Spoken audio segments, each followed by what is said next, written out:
What's up, y'all? So we are back tonight with another video, and this one's going to be coming from the YouTube channel Boundless Building, and it's talking about how Atlanta is getting built for the 2026 FIFA World Cup.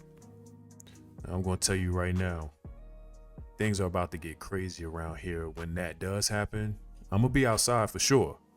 But it's really about to get crazy out here once that happens. If you think rent is expensive now in Atlanta, when this happens, it's out of here. You really gonna have to be making 100K and up if you're trying to live in Metro Atlanta, because Atlanta's already small. So all the neighboring cities, your Decatur's, your East Points, College Parks, all of that, Clayco, it's going up. But let's go ahead and get into this video, y'all. Make sure you get your goodies, snacks, drinks, whatever you're gonna be doing, and let's go. Oh yeah, make sure you like, leave a comment, sub to the channel.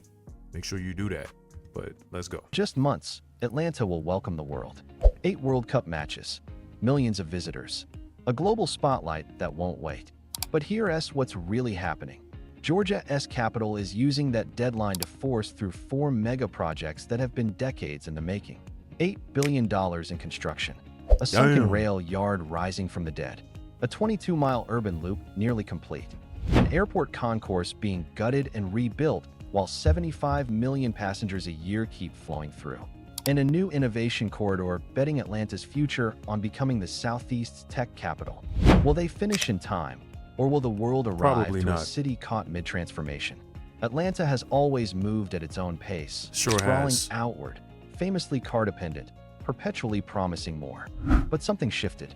Voter-approved funding, federal grants, and World Cup urgency converged. Now the city isn't just expanding. It's reconnecting what was divided, rebuilding what was neglected, and racing against a deadline that cannot move. I'm going to be honest with you. That, whatever they're doing down there right now, it's probably not going to be ready in time for the FIFA World Cup. I do know that a lot of the games are going to be, I think all of the games, honestly, are going to be in the Mercedes-Benz Stadium, which I heard they're going to rename it for this FIFA World Cup. I forgot the name. I think they're going to call it the Atlanta Stadium or something like that.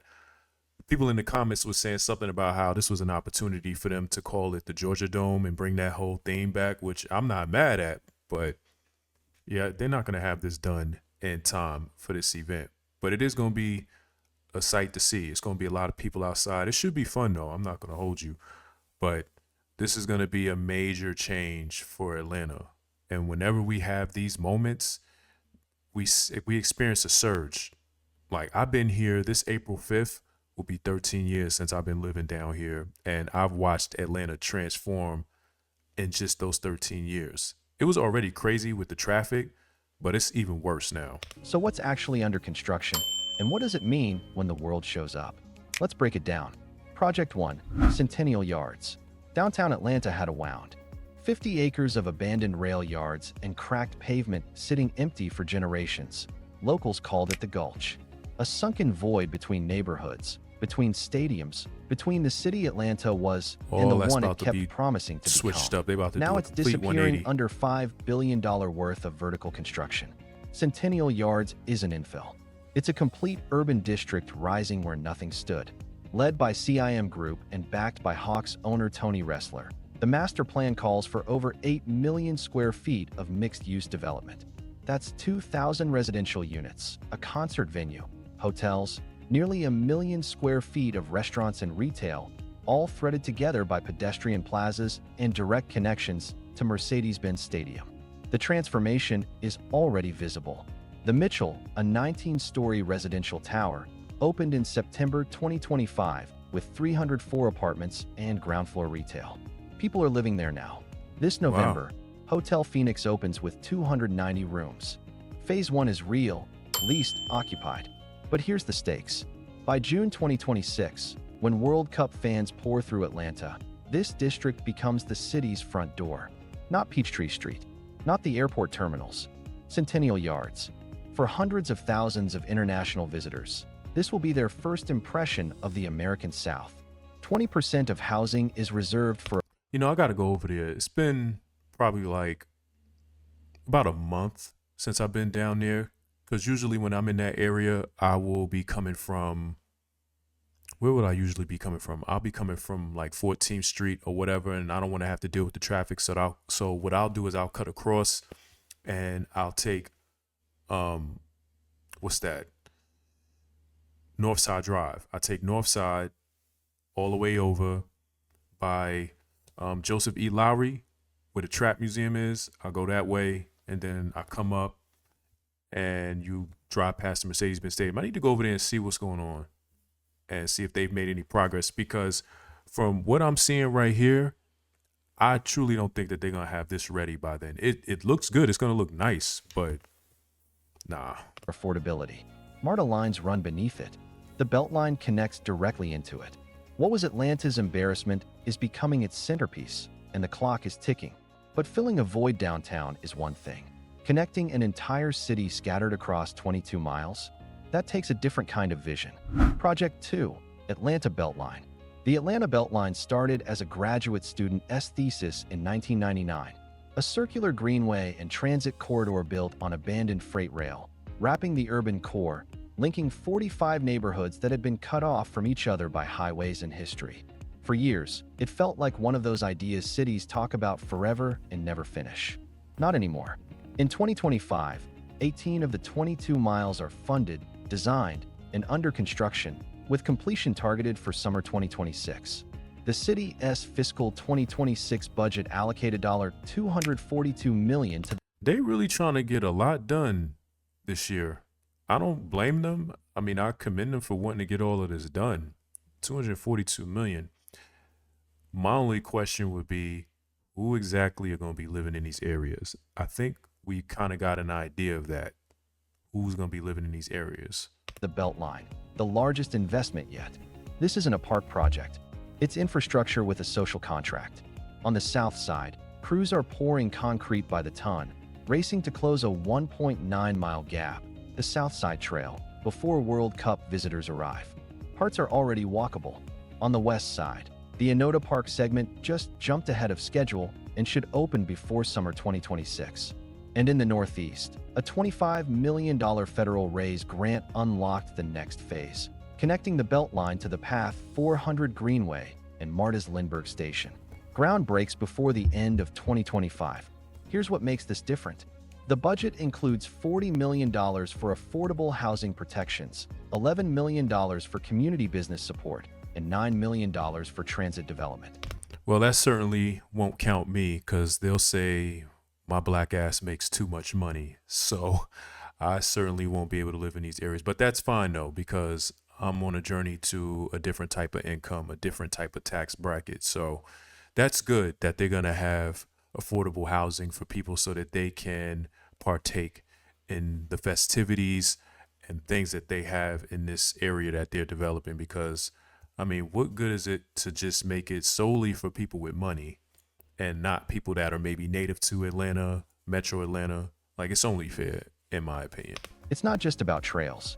It's about making sure the neighborhoods the BeltLine connects don't get priced out in the process. Right. When complete, the BeltLine will tie together parks, transit stops, mixed income housing, and economic corridors across the entire city. For World Cup fans, it's a green loop offering a completely different view of Atlanta. For residents, it's a test of whether infrastructure can lift communities without displacing them.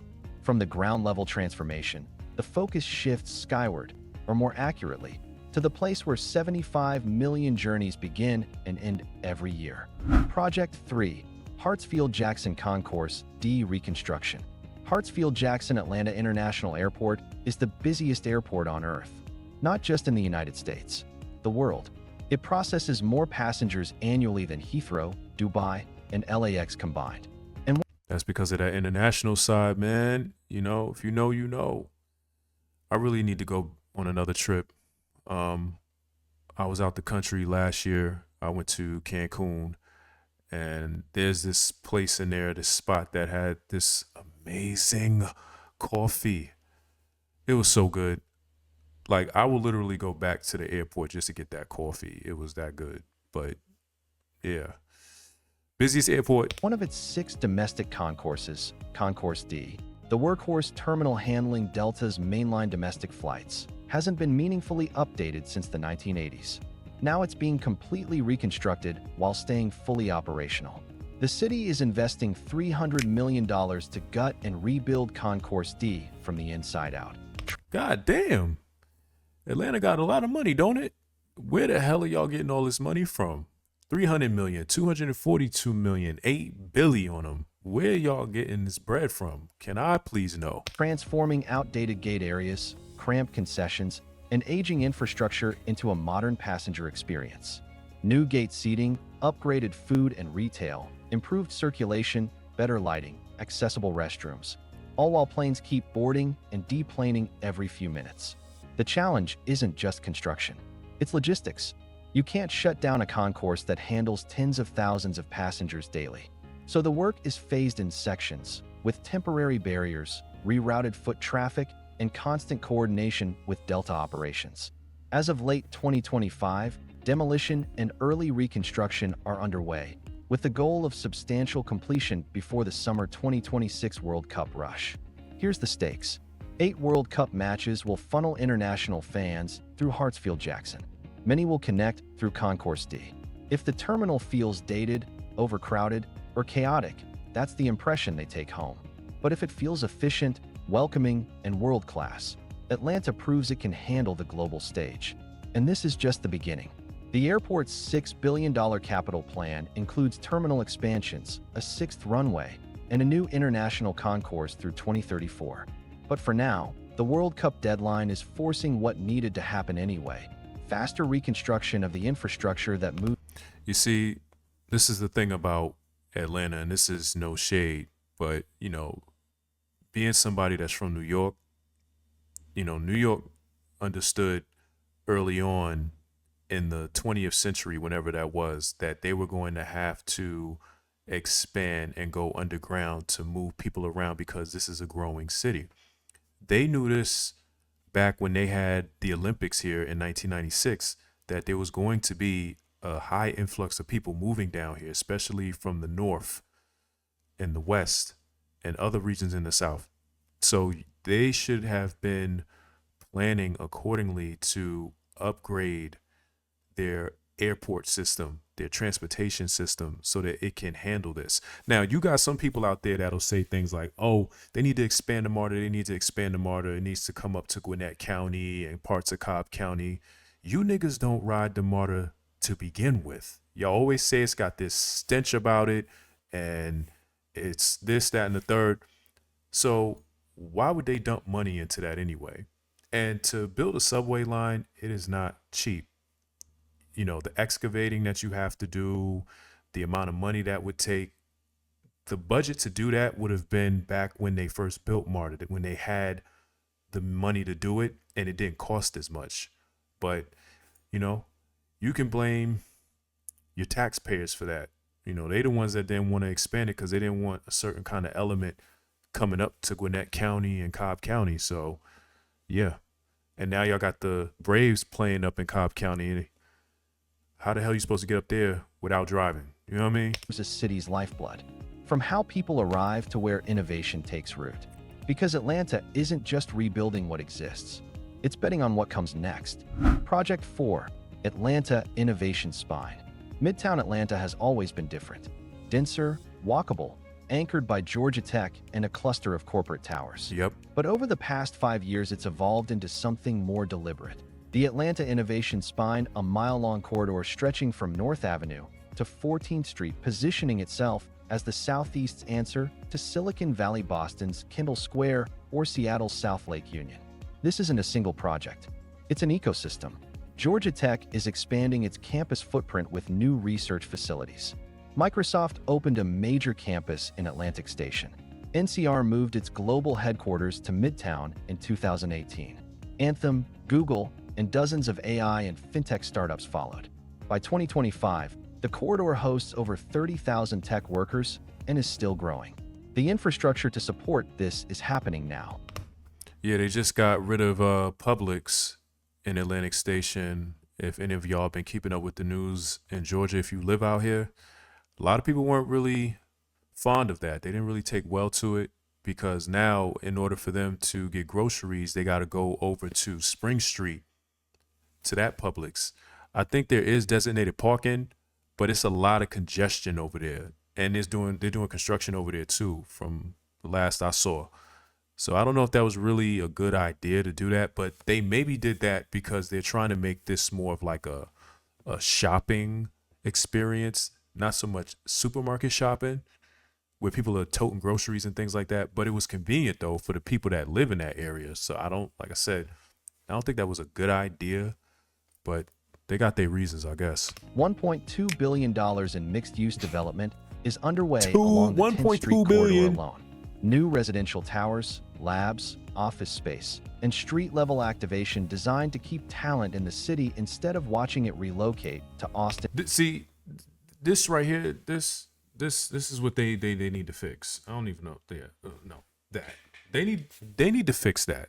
This is the real problem. Traffic. Okay? When y'all can figure this out, we'll all be good.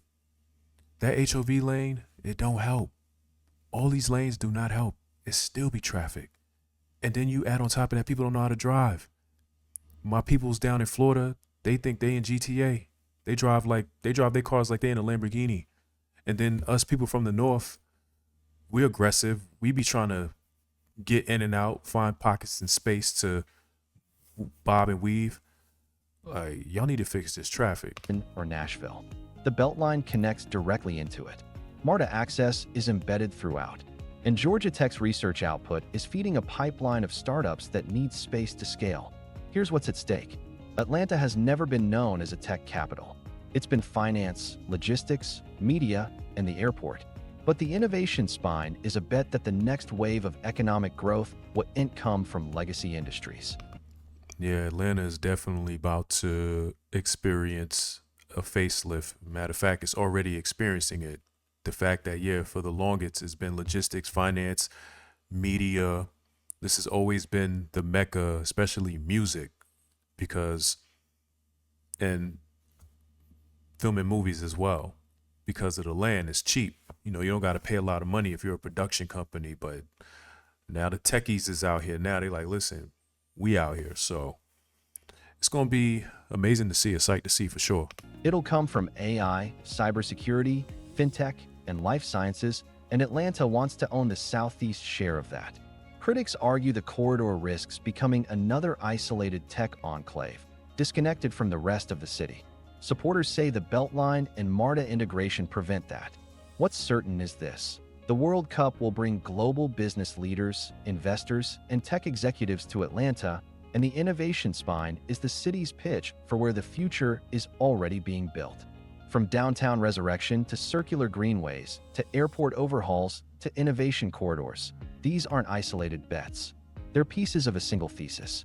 Atlanta has always been a city of highways and sprawl, a place built for cars, not pedestrians. But what's rising now is different. Centennial Yards fills the void. The BeltLine stitches neighborhoods together. The airport proves it can handle the world. The innovation spine plants a stake in the future economy. For mega projects, $8 billion, and a June 2026 deadline that forces decisions cities usually delay for decades. These aren't renderings. They're funded. They're vertical. And they're racing toward a moment when the world will judge whether Atlanta can deliver. What comes next depends on execution. If they finish strong, Atlanta emerges as a model for how Sunbelt cities can rebuild connectivity without losing identity. If coordination fails, the World Cup becomes a cautionary tale about deadlines forcing compromises. What kind of Atlanta do you see emerging when the final whistle blows in 2026? Drop your take in the comments. And if stories like this interest you, subscribe. We cover the world's boldest infrastructure projects and the city's... All right, y'all. So that's the end of that video. That was a really good one, I may say. Will they have this done in time? I doubt it. Because I was just down there, like I told y'all, and what we just seen, it's none of that. You see the skeleton. So, I mean, unless they working late nights to get it done by the time FIFA get here. Matter of fact, let me see when the FIFA World Cup's supposed to be here.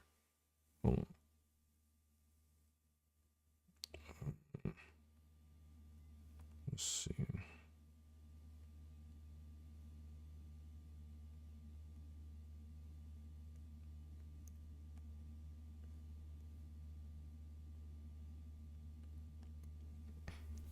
Okay, so it says Atlanta will host 8 matches for the FIFA World Cup at the Mercedes-Benz Stadium, including a semi-final match on July 15th. Okay, so it's January, February, March, April, May, June.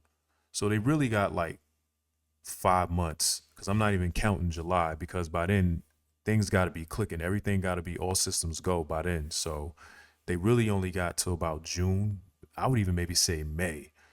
You know what I mean? Because by the summertime, kids are getting out of school, so there's going to be more foot traffic, people moving around. So you're just going to have a lot of people in the way, and you're going to have to now divert, moving traffic to other streets that's going to get clogged. Like if you go down in that area where the Gulch is and the Metropolitan, Northside Drive, if you go in them areas, it can get pretty crazy. Ted Turner, all that. So like I said, it'll be interesting to see how this turns out. What I will add though is that when this does happen, right, expect there to be a huge surge in the cost of living in all of Metro Atlanta. You know what I'm saying? You think rent is high now, it's going to get even higher. And we're supposed to be hosting the Super Bowl in 2028. When these things happen, especially in these big cities, there's going to be a surge because more and more people are going to want to move here now because they're like, oh, this is the next spot. Atlanta been that spot, but it's just now you're going to have to be making upwards of $100,000 in order to live in Metro Atlanta. That includes your Lithia Springs, Lithonias, Decatur's, East Point, College Park, Clayco, Riverdale, like all these different areas. You're gonna have to pay big money to live out here. So if you ain't doing something to make that the case, you might want to start looking elsewhere to live, because Atlanta said we're here. We've been here, but we really here now. But y'all let me know down in the comments what y'all thought about that video, what you think about the, evolving of Atlanta. If you live out here, how it affects you and your peoples. Yeah, let me know down in the comments. Make sure you like, sub to the channel. And yeah, that's going to be the end of this video, y'all. We out.